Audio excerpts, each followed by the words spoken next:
Hello my fellow night crawlers, welcome to a brand new video. As usual, grab your blankets and grab your snacks and get comfortable because today we're looking into the Reddit story, My Dead Girlfriend Keeps Messaging Me on Facebook. This story is hosted on the subreddit r/nosleep. If you don't know what r/nosleep is, basically it's a place where people can go and put their pretty dang realistic stories on there. Now something that a lot of people I guess don't really know when they go into r/nosleep is that it's all made up. Basically all of the stories on there are meant to be presented as potentially being real, but it's kind of the point of the game to go in there and say, okay, we're going to be treating this story as if this is something that actually happened. Basically, to put it in perspective, it's just like creepypastas, but like people start believing them.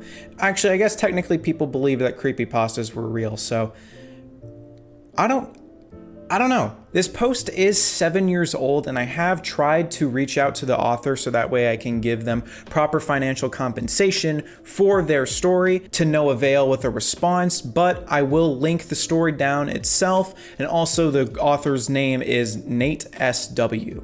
If that author ever does want to reach out so that way they can get properly and financially credited for this story, please do so. I would happily provide it. Obviously with proof and whatnot, not just some rinky-dink person emailing me. Before we hop into the story itself though, I would like to thank today's sponsor, myself. I released merch.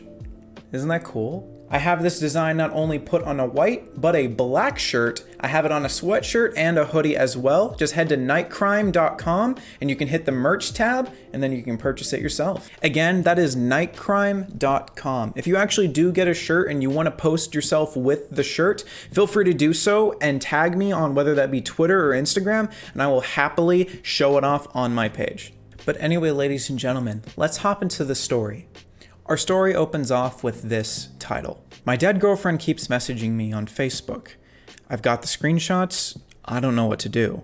The main character opens up the story in a very dark way, saying that this is something that has been happening for a while. Tonight's kind of a catalyst for this post. I just received another message, and it's worse than any of the others. My girlfriend died on the 7th of August, 2012. She was involved in a 3-car collision driving home from work when someone ran a red light. She passed away within minutes on the scene. We had been dating for 5 years at that point. She wasn't big on the idea of marriage. It felt archaic, she said.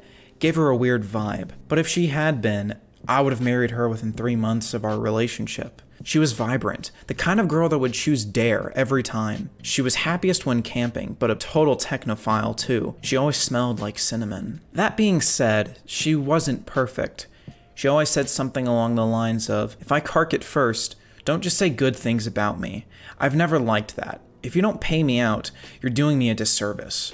I've got so many flaws and that's just part of me. So, this is for M. The music she said she had liked and the music she actually liked were very different. Her idea of affection was a side hug. She had really long toes, like a chimpanzee. I know that's tangential, but I don't feel right discussing her without you having an idea of what she was like. On to the meat. M had been dead for approaching 13 months when she first messaged me. September 4th, 2013. This is when it began. I'd left Emily's Facebook account activated so I could send her the occasional message. Post on her wall, go through her albums. It felt too final and too un-Emily to memorialize it. I share access with her mother, Susan, meaning her mom has her login and has spent a total of approximately 3 minutes on the website or on a computer total. After a little confusion, I assumed it was her, etc. But you're not a plaque on a wall. This gives me more closure even. Poor nerds. I'm still finding your hair ties everywhere and your bobby pins. I'm actually fairly sure they're breeding. Some of them still have hair on them. Hello. Who is this? It's really weird receiving messages from Emily's account. Okay, well, in the future, please send messages from your account even if you want to discuss her page. Hello. Susan? You're on Emily's account. November 6th, 2013. I'd received confirmation from Susan that she hadn't logged into M's Facebook since the week of her death. M knew a lot of people, so I instantly assumed that was one of her more tech-savvy friends fucking with me in the worst way possible. I noticed pretty much immediately that whoever was chatting with me was recycling old messages from M and my shared chat history. The wheels on the bus comment was more when we were discussing songs to play on a road trip that never eventuated. Hello happened a million times. Hello, let's head up the trail this Sunday. Who the f is this? The wheels on the bus. Please tell me who you are. Around February of 2014, Emily started tagging herself in my photos. I would get notifications for them, but the tag would generally always be removed by the time I got to it. The first time I actually caught one, it felt like someone had punched me in the gut. She would tag herself in spaces where it wasn't plausible for her to be, or where she would usually hang out. I've got screenshots of 2 from April and June. These are the only ones I've caught, so they're a little out of the timeline I'm trying to write out. Around this period of time, I stopped being able to sleep. I was too angry to sleep. She would tag herself in random photos every couple of weeks. The friends who noticed and said something thought it was a f***ed up bug. I found out recently that there had been friends who have noticed and didn't say anything. Some of them had removed me from their Facebook friends list. At this point, some of you may be wondering why I didn't just kill my Facebook profile. I wish I had. I did for a little while. On days where I can't get out though. It's nice having my friends available to chat. It's nice visiting M's page when the little green circle isn't next to her name. I was already socially reclusive when M was alive. Her death turned me into something pretty close to a hermit, and Facebook and MMOs are my real social outlets. On March 15th, I sent what I assumed was M's hacker a message. Why are you doing this? Why do you keep tagging her? On March 15th, I received an answer. Hello. Hello. Hello. Hello. This is actually devastating. I don't know why you enjoy doing this. Oh my god, cinnamon-scented candles. Go to hell. Why are you doing this? It wasn't until I was going over these logs a few months later that I noticed she was recycling my own words as well. My response seemed kind of lackluster here. I was intentionally providing him/her with emotional bait. This is actually devastating, to keep them interested in their game. I was working off the assumption that the kind of person to do this would be the kind of person that would thrive on the distress of others. I was posting in tech forums, looking for ways to track this person, contacting Facebook. I needed to keep them around so I could gather evidence. Before anyone asks, yes, I had changed the password in all security info countless times. 16th of April, I received this. We should make our own jam. Jesus f***ing Christ, Samantha. Nah, different. No chance of passing. No chance of passing. How many? Garage side door. Side. I. No chance of passing. This seems like word salad, like all of our conversations so far. It's recycled from previous messages she sent. 29th of April. Baked beans on toast. I don't know. I just said, yo, ask Nathan. Nathan. Nathan. Nathan. I don't know what's happening. I don't know why you're still doing this. Please stop. Please stop. I don't know what's happening. Nathan. I don't know what's happening. I hadn't discovered any leads. Facebook had told me the locations her page had been accessed from, but since her death, they're all places I can account for. My home, my work, her mom's house, etc. My response here wasn't bait. Yo Ask Nathan was an inside joke too lame worth explaining. But seeing her say it again just absolutely crippled me.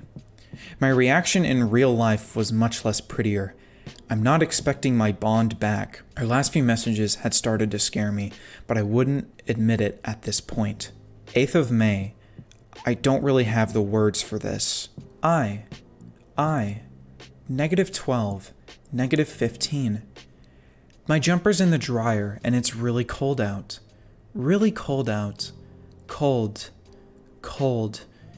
Nathan. Please stop. Cold. Freezing. I don't know what's happening. Freezing is the first word she's, Made. This has given me nightmares that have only started to kick in recently. I keep dreaming that she's in an ice-cold car, frozen blue and gray, and I'm standing outside in the warmth, screaming at her to open the door. She doesn't even realize I'm there. Sometimes her legs are outside with me. 24th of May. I'm really drunk. I miss you. Whoever's on this account, I don't give a fuck. I keep coming home from work and expecting to see you at the computer. Shouldn't I be used to that by now? Us to let me walk. I wasn't actually drunk.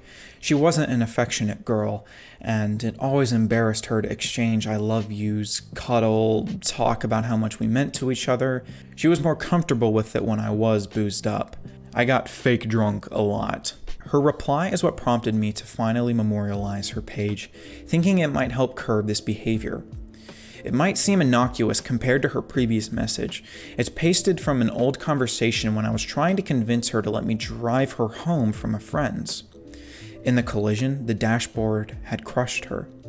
She was severed in a diagonal line from her right hip to midway down her left thigh. One of her legs was found tucked under the back seat. Going back in time, 7th of August, 2012. Gray Street somewhere. Hey, you on your way home? Emily? When you see this message, please ring me, straight away. I rang them, and they said you left at 4. I'm starting to panic. I feel sick to my stomach. Please ring me. Emily. Emily. Answer your phone. These logs are from the day she died. She was usually home from work by 4:30.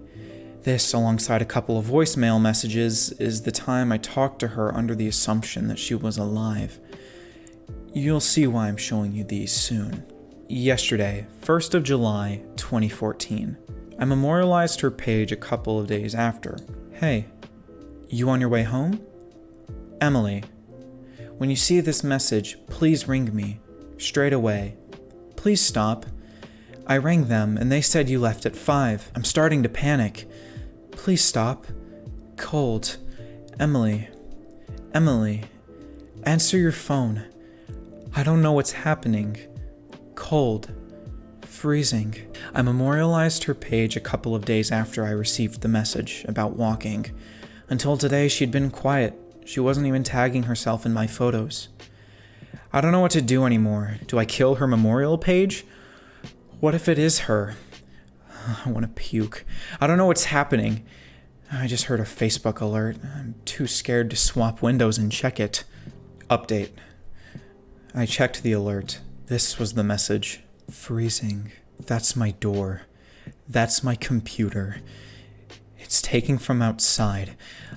I got the message 3 hours ago, but didn't check until now. I'm on my tablet in my garage. Zen for now. Going to drive to friends. Forgot to open the garage door in my panic, so building up the nerve to get out and do that now. So while it seems like the story might end here, and that's about as much as you get out of it, there's something sinister that happens. Out of nowhere, in a random comment, not even replying to anything, Nathan says this. I should be scared. I've occasionally opened a heart. Just f***ed up. It's very not me. She's more real to me in that state. Now, this might not seem like much, but these are snippets and messages taken from other comments that this user has made in that thread. Someone actually caught on to this in the thread. They had this to say. Personally, I'm going to go with the theory that OP was the hacker of the guy's girlfriend's account all along. He posted all of this after he went to the guy's house, took the pictures outside, and killed him. If the supposed hacker was truly obsessed with her, this would actually make sense, because he could pretend to be her boyfriend who has been distraught from her death and the messages from her account and get some sort of sick pleasure from it. Highly unlikely, but it's an interesting thought. It has been 7 years since the final update from Nathan. What is your theory on this? Do you think some hacker actually legitimately was trying to mess with Nathan? Or was the user running that account actually the hacker himself? Let me know what you guys think in the comments. I've mentioned it before and I will happily mention it again. I do want to ensure that the proper credits do go to the artist. I'm unsure if this individual is the true creator of this post, but I have messaged them and I haven't gotten anything back. But if you are the person that did create this, please reach out to me. I will happily provide you with financial compensation for this amazing story. So that way, you know, we each get our own cut, if you will. Before we hop in the end segment though, I would like to thank my Tormented and my Knighted Patreons. Now, do understand at the time that I'm recording this, it's the beginning of the month, so Patreon might not have had your thing go through yet. So please don't get mad at me if it hasn't gone through and you're like, Caden, why didn't you say my name? I hate you. Do understand it'll probably show up in next week's video. Just understand that, okay? Thank you. For my Tormented Knights, we got Levi and Will. For my Knighted Patreons, we got Emma, Kira, Lucas, Monkey, Shizen, Teddy, Timo, and TD Darklight. Thank you guys so much. Your support really does mean a lot. It actively benefits the channel more than you realize. Thank you all. But anyway, ladies and gentlemen, if you enjoyed the video, why not like and subscribe? It definitely helps me out. If you didn't though, why not dislike and let me know what I can improve on for next time. But anyway, ladies and gentlemen, I will see you all in the next one.